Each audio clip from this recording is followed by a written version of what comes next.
Pozdravljeni! Število ekip v Formuli 1 je zmeraj aktualno vprašanje. V preteklosti jih je bilo seveda več, a danes se ta število giblje okrog 10. Mi navdušenci bi si želeli, da bi bila ekipa ali dve več, če ne drugega, zato da tisti talentirani, a malce manj premožni vozniki bi imeli več možnosti se uveljaviti v Formuli 1. A za novince v Formuli 1 je pot vse prej kot lahka.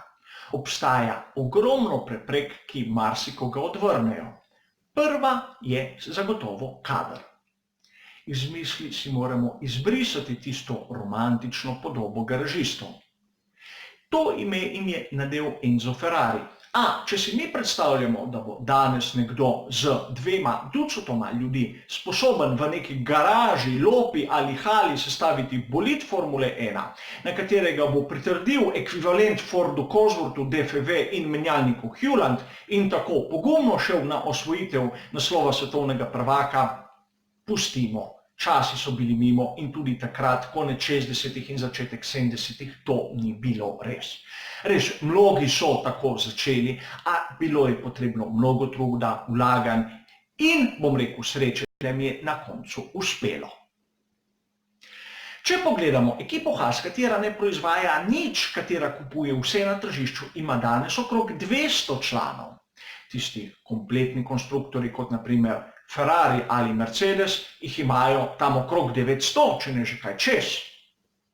Kako bo novinec dobil na tržišču kader, kateri je sposoben in usposobljen v takem številu, je velik problem. Kajti inženirji niso kar tako prosto na zavodu in čakajo na nove ekipe, da jih bojo klicali. Druga zapreka, katera je povezana s prvo, je pa infrastruktura. Kam vse te ljudi dati? Kot sem povedal, garaža, hala, skedenj ni dovolj. Treba je imeti primeren prostor, primeren center, kateri bo omogočal raziskave, razvoj bolida, proizvodnjo bolida in še marsikaj drugega. Ni tako enostavno in tudi tiste že uveljavljene ekipe, ki povečujejo svoje kapacitete, vidimo, v kakšne projekte grejo, kako dolgoročne in drage. To se pravi, videli smo, da so že 2 zapreki, katere sta povezani z denarjem, z začetnim vložkom. Namreč, kot sem povedal, treba je zgraditi center oziroma ga nekje dobiti, verjetno tudi tja preseliti ogromno število kadra.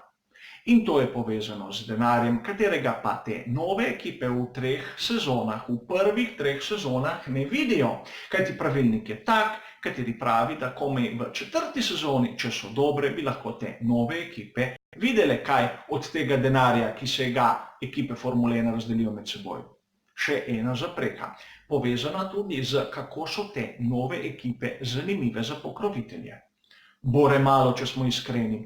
Namreč, če pogledamo sezono 2010, ko smo imeli 12 ekip in 3 nove, to se pravi zadnjič, da je bil tak velik naval noter, govorim o Virgin, Hispania pa Lotus, smo videli, da te 3 ekipe za pokrovitelje niso bile preveč zanimive.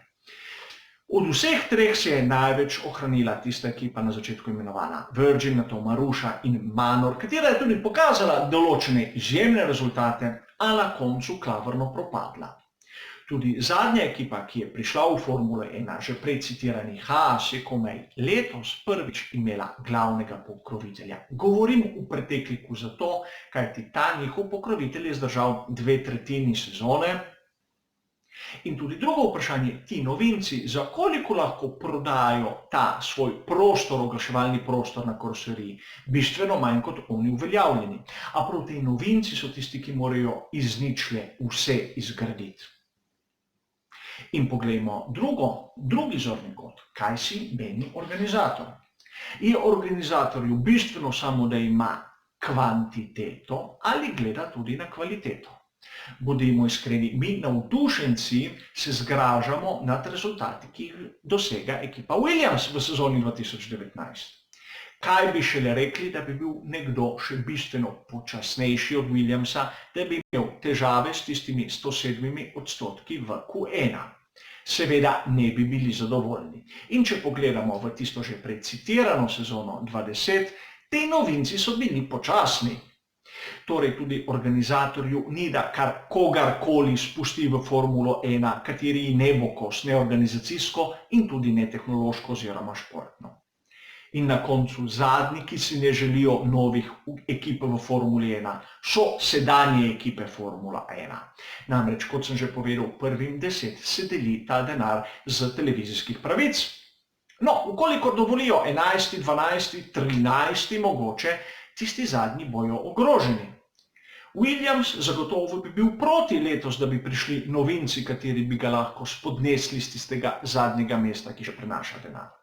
Seveda, to so pravila in pravila se dajo spremeniti.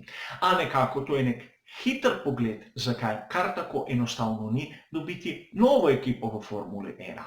Da bi nekdo z Formule 2 prišel v Formule 1, smo videli, da je ta preskok izjemno velik, potrebno je imeti ogromno investicij.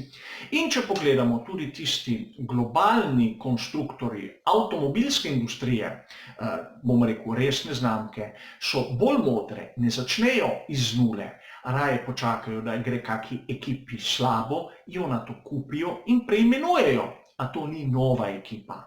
Število je še zmeraj isto in število sedežev se ne spremeni.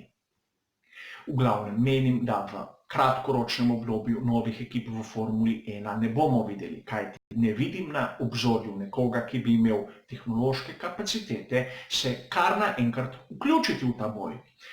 Počakajmo, morda me bo kdo spravil na laž, a vseeno, kar kaže situacija danes, je ta, da še kar nekaj časa bomo gledali svetovna prvenstva Formule 1 z 10 ekipami.